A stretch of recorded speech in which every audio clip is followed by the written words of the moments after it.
छठी माई के घाटवा पयजन बाजन बाजा बजवाइब हो।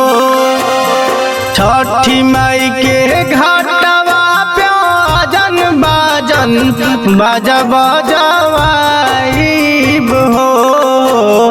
पूरी जहिया मनवा के ललसा त अर्घ देबे आइब हो।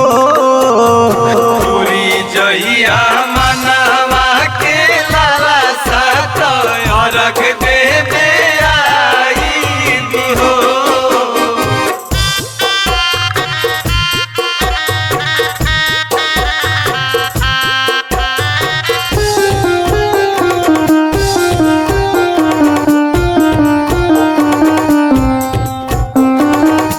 Music by Akshay Singh.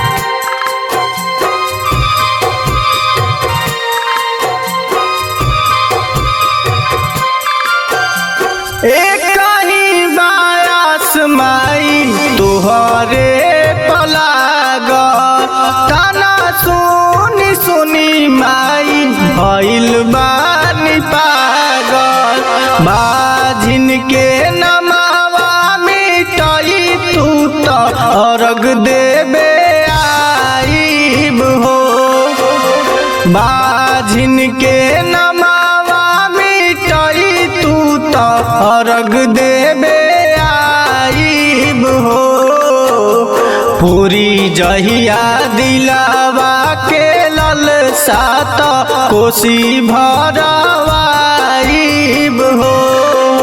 पूरी जहिया मनवा के ललसा त अर्घ देबे आइब हो।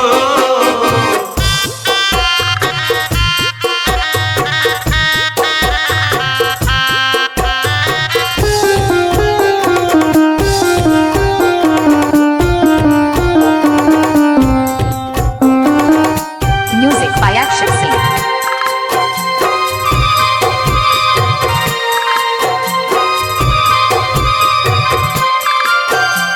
मनवा में आस लेके आईनी मयारिया फेर दिहा तू हमारो पे अपनी नजरिया।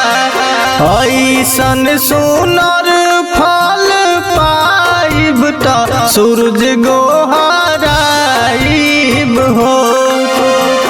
ऐसन सुनर फल पाइब त सूरज गोहराइब हो। राजू चंदन के बोलाइब गीतिया